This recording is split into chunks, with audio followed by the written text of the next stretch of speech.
लग्नानंतर होईलच प्रेमच्या आजच्या भागाची सुरुवात होते रम्यापासून. तर आता रम्या सगळ्यांना म्हणते दिलेले 24 तास कधीच संपलेत आणि तुझी बहीण खोटी ठरली आहे. तिने हे घर सोडायचं असं म्हणते आता रम्या. तर आता जीवाला शॉक बसतोय ऐकून. ए रम्या असं म्हणतो आता जीवा. नंदिनी हे घर का सोडेल असं म्हणतो आता जीवा. आणि तू कोण आहेस हा असं म्हणतो आता जीवा. नंदिनी इथून हलायचं नाही असं म्हणतो आता पार्थ पण. पार्थ जीवा असं म्हणते आता रम्या. अरे असे कसं आहात तुम्ही. तुमच्या आत्यावर हिने नको नको ते आरोप केले आणि तुम्ही तरीही हिचीच बाजू घेताय असं म्हणते आता रम्या. ही सिद्ध करणार होती ना की तिला लग्नातून आईने किडनॅप केलं होतं असं म्हणते आता रम्या.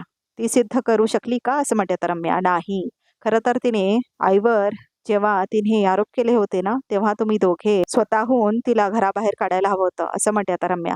तेव्हा तुम्ही दोघांनी काहीच केलं नाही आणि आता सिद्ध झालंय की ही खोटी आहे तरी तुम्ही तिला बाहेर जाऊ नको म्हणताय. कमाल आहे तुमची असं म्हणते आता रम्या. जाऊ देत ग रम्या असं म्हणते आता वसुआत्या. उगाच शब्दाला शब्द वाढवू नकोस. कदाचित आत्या म्हणून मीच कमी पडले असेल ग माझ्या भाच्यांवर माया करायला असं म्हणते आता वसुआत्या. जीवा, पार्थ, विक्रम या मुलीला घरात ठेवायचं की नाही ठेवायचं हा तुमचा प्रश्न आहे.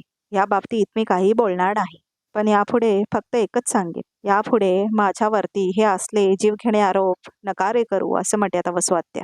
तर आता रम्या काय काय कशाला असं करतेस असं म्हणते आता रम्या. मानलं तुम्हाला आत्याबाई असं म्हणते आता काव्या. सगळ्यांना घोळ्यात घेण्यासाठी अश्रूंचा सुद्धा बाजार मांडलाय तुम्ही. काव्या असं म्हणते आता नंदिनी. बस वयाचं भान ठेव ताई असं म्हणते आता काव्या. तर आता नंदिनी नको म्हणते. आज जो काय तमाशा झाला तो तो सगळा माझ्यामुळे झाला असं वाटतंय ना बाबा. आणि तसंही मी शब्द दिला होता की जर मी पुरावा नाही आणू शकले तर मी हे घर सोडून जाईन असं म्हणते आता नंदिनी.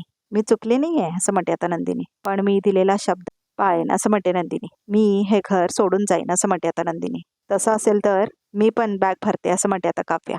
मी पण हे घर सोडते. तर आता काव्या आणि नंदिनी एकमेकींकडे बघतात. जिथे माझी ताई नाही तिथे मी नाही राहू शकत असं म्हणते आता काव्या. काव्या मी सांगितलंय ना कुठेही जायची गरज नाही असं म्हणतो आता पार्थ. आणि नंदिनी तू हे घर कुठेही जाणार नाही आहेस जायचं नाही आहेस असं म्हणतो आता जीवा. हे काय चाललंय तुमचं असं म्हणतो आता विक्रम. नंदिनी असं म्हणतो आता विक्रम. तू घर सोडून जाणार आहेस. माझ्या सुना घर सोडून जाणार आहेत असं म्हणतो आता विक्रम. मग काय करणार आहेत त्या दोघे आता. कसं बोलताय तुम्ही त्यांना असं म्हणते आता माणिनी. माझ्या दोन्ही सुना जर का घर सोडून गेल्या ना तर मी कुणालाही माफ करणार नाही आहे हे लक्षात ठेवा असं म्हणते आता माणिनी. मानिनी तू जरा शांत बसशील का. जरा शांत राहा. मला काही कळत नाहीये आता काही सुचत नाहीये मला असं म्हणतो आता विक्रम. मामा तू काही कर पण आता माझ्या आईचा अपमान अजून होणार नाही हे बघ असं म्हणते आता रम्या. कारण आता सहन होत नाहीये ते मला असं म्हणते आता रम्या नाटक करत. तिला नवरा नवरा आणि मला बाप नाही म्हणून कुणी कसंही वागणार का आमच्यासोबत असं म्हणून आता इमोशनल ड्रामा करते बघा प्रेक्षक रम्या. शांत हो तू जरा शांत हो रम्या असं म्हणतो आता विक्रम. नंदिनी, काव्या, ह्या घराचा कुटुंब प्रमुख ह्या नात्याने मी तुम्हाला सगळ्यांना सांगतो ह्या घरातून कुणीही कुठे जाणार नाहीये असं म्हणतो आता विक्रम. कळतंय का नंदिनी, काव्या असं म्हणतो आता विक्रम. कुठेही जाणार नाही तुम्ही. हे सगळं घाणेरडं प्रकरण आपण इथेच संपवून टाकू. इथेच विसरून जाऊ. काय घडलं नाही असं म्हणूनच आपण समजून पुढे जाऊ असं म्हणतो आता विक्रम. नंदिनी संपून टाका विषय असं म्हणतो आता विक्रम. वसुताईची माफी माग असं म्हणतो आता विक्रम. तर आता सगळ्यांना धक्का बसतो नंदिनी, काव्या आणि मानिनीला. तर आता मानिनी चिडते खूप विक्रमवर. वा वा काय छान पडदा पाडला तो. म्हणजे चिटपी मेरी पटभी मेरी. नंदिनी माफी मागणार नाही असं म्हणते आता मानिनी. माफी तर तिला मागावीच लागेल असं म्हणतो आता विक्रम. सॉरी बाबा काही झालं तरी मी माफी मागणार नाही असं म्हणते आता नंदिनी. तर आता हे ऐकून काव्या मात्र खूप खुश होते बघा प्रेक्षक. एक वेळ मी घर सोडेन पण मी वसुआत्यांची माफी मागणार नाही असं म्हणते आता नंदिनी. कारण त्यांनी फक्त माझं नाही आम्हा चौघांचं आयुष्य उद्ध्वस्त केलंय असं म्हणते आता नंदिनी. त्यांची माफी मागणं म्हणजे त्यांनी केलेला अन्याय सहन करणं असं म्हणते आता नंदिनी. मी सहन करून गप्प बसले ह्याचा अर्थ मी चुकले असं होत नाही असं म्हणते नंदिनी. हवं तर मी आत्ताच्या आत्ता घर सोडून जाते पण मी वसुआत्यांची माफी मागणार नाही असं म्हणते नंदिनी. मी पण येते तुझ्यासोबत असं म्हणते आता काव्य. तर आता वसुआत्या म्हणते नंदिनी नको ग घर सोडून जाऊस. अगं हे घर तुटावं असं मला कधीच वाटलं नव्हतं. अगदी एका क्षणाला सुद्धा वाटलं नव्हतं आणि यापुढे सुद्धा कधीही वाटणार नाही. विक्रम आणि माणिनी या घरातली नाती खूप प्रेमाने जपली आहेत ग. हवं तर ना मी माफी मागते तुझी पण तू हे घर सोडून जाऊ नकोस असं म्हणतात होता वसुआत्या. आता तर मला वाटायला लागलंय की हा सगळा मनस्ताप माझ्याचमुळे झालाय असं म्हणून आता मोठमोठ्याने ऍक्टिंग करायला लागतात बघा प्रेक्षक हो या वसुआत्या. तुम्ही दोघी या घरातल्या सोना आहात ग. या घराचा अभिमान आहात. तुम्ही दोघी जणी जर का हे घर सोडून गेलात ना तर माझ्या भावाचं माझ्या भाच्यांचं आयुष्य उद्ध्वस्त होईल का असं म्हणते आता वसवत्या. अगं माप ओलांडून लक्ष्मी म्हणून ह्या घरात आलात ना तुम्ही दोघी, मग आता उंबारठा ओलांडून नको का जाऊ. नंदिनी, हवं तर नंदिनी मी तुझ्या पाया पडते, पण तू जाऊ नकोस असं म्हणते आता वसवत्या. पाहिलंच नंदिनी असं म्हणतो आता विक्रम, चूक तुझी आहे. माझ्या ताईची चूक नाही आहे तरी ती तुझ्या पायाशी आली असं म्हणतो विक्रम. तू नुसतं खूळ डोक्यात घेऊन बसलीस असं म्हणतो आता विक्रम. नाही बाबा असं म्हणते आता नंदिनी. अजिबात बाबा नाही म्हणायचं आहेस मला असं म्हणतो आता विक्रम. आजपासून तू माझी मुलगी नाहीस आणि मी तुझा बाबा नाही असं म्हणतो आता विक्रम. तर आता नंदिनीला मात्र धक्काच बसतोय ऐकून आणि मानिनीला पण, जीवा आणि पार्थला सुद्धा. आणि वसवात्या मात्र खूप खुश होतात हे ऐकून. रम्या पण हसायला लागते बघा प्रेक्षक हो. मंजू पण मात्र खूप खुश होते आणि मिथून चिडतो. तर आता जीवा म्हणतो भावा तुम्ही, तर आता विक्रम निघून जातो तिथून. तर आता विक्रमच्या मागोमाग मानिनी सुद्धा जाते त्याच्या पाठीमागे. तर आता इथे हॉलमध्ये नंदिनी काव्या रडत असतात आणि जीवा आणि पार्थ मात्र थांबलेले असतात. तर आता रात्र झालेली दाखवले. तर आता विक्रम आपल्या खोलीमध्ये येतो. तर आता मानिनी येते आणि विक्रमला म्हणते, तू माझी मुलगी नाहीस, मी तुझा बाबा नाही असं म्हटलं तुम्ही नंदिनीला असं म्हणते आता मानिनी. सिरियसली तुम्ही काय बोलून गेलाय हे तुम्हाला तरी कळतंय का असं म्हणते मानिनी. तिने काय केलं पाहिलंस तू, तिचा गैरसमज झाला असताना तिने खोटा पुरावा घडवला असं म्हणत होतं विक्रम. आणि आता नजरेतून उतरले ती माझ्या. त्या पोरीच्या नजरेत एक नीट बघा आणि तुमच्या बहिणीच्या डोळ्यात डोकावून बघा. कोण खरं आहे कोण खोटं आहे क्षणात लक्षात येईल तुमच्या असं म्हणते मानिनी. म्हणजे माझी बहीण चुकीची आहे, तिने फसवलंय तिला असं म्हणतो आता विक्रम. होय, कुठल्या गुडघ्याचा डॉक्टर आला हो अचानक असं म्हणते आता मानिनी. कालपर्यंत ठीक होते त्या, आज सकाळी अचानक गुडघे दुखायला लागले.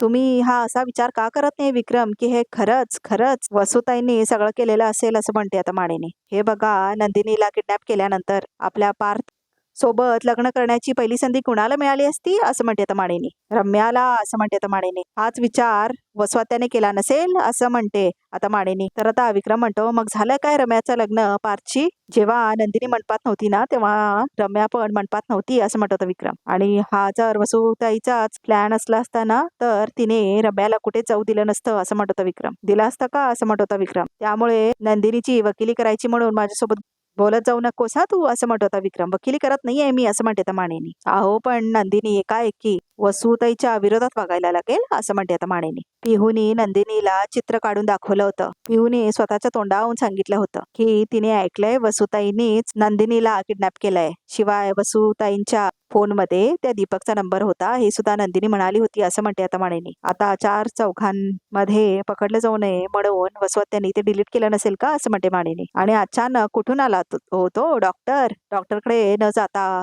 वसुताई त्या दीपकलाच भेटायला नाही गेले असतील असं म्हणते मानिनी. मानिनी काही बोलतेस तू असं म्हणत होता विक्रम. अहो विक्रम तुम्ही हा विचार करून बघा की आजपर्यंत नंदिनीने घरातली नाती तुटणार नाहीत, वाद होणार नाहीत यासाठी पूर्ण प्रयत्न केलेले आहेत.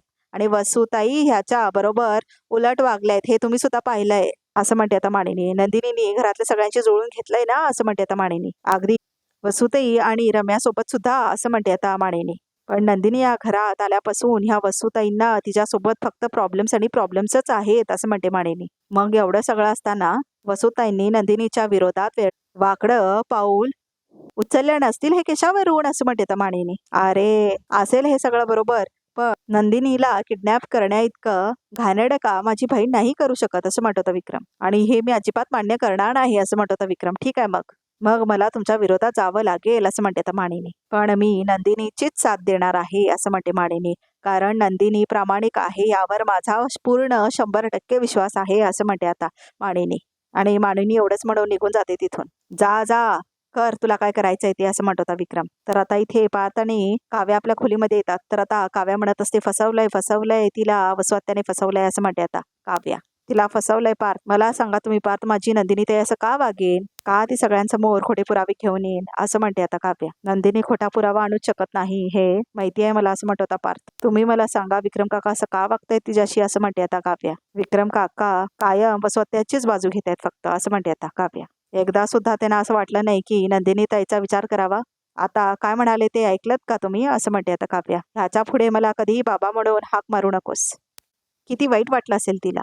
तिचा विचार का नाही करत आहे कोणी मला समजतच नाही असं म्हणते आता काव्या. हे बघा पार्थ माझ्या नंदिनी ताईला अजून त्रास झाला ना तर मी स्वतःना सोडणार नाही मी सांगून ठेवते असं म्हणते आता काव्या. आणि आता तिला जोरात ठसका लागतो आणि ती खोकायला लागते. इकडे बसा म्हणून आता पार्थ बसवतो तिला खाली आणि आता तिच्या पाठ सोडतो आणि वर बघायला लावतो. तर आता इथे काव्या पाणी पिते. आज घरात जे काही घडलंय त्याचा विचारही मी कधी केला नव्हता असं म्हणत होता पार्थ. वसवात्या इतक्या खालच्या थराला? आज खूप वाईट घडलंय असं म्हणतो पार्थ. स्पेशली नंदिनीच्या बाबतीत. आजपर्यंत माझी नंदिनी ताईने सगळ्यांना न्याय मिळवून दिलाय, पण आज माझ्या त्याच ताईवर अन्याय होतोय. पण मला विश्वास आहे की तुमच्या बहिणीला माझा भाऊ एकटा पडू देणार नाही असं म्हणत होता पार्थ. तर आता इथे नंदिनी विचार करत बसलेली असते आपल्या खोलीत. तिला आठवतं कसं विक्रम म्हटलेला असतो ना की अजिबात मला बाबा म्हणायचं नाहीये. आजपासून तू माझी मुलगी नाहीस आणि मी तुझा बाबा नाही. हे सगळं आता आठवत असतं नंदिनीला आणि ती रडत असते. तर आता तेवढ्यातच तिथे जीवा येतो आणि तिच्या खांद्यावर हात ठेवतो. जीवा असं म्हणते आता नंदिनी. जीवा मी खोटा साक्षीदार आणला नव्हता, प्लीज प्लीज असं म्हणते आता नंदिनी.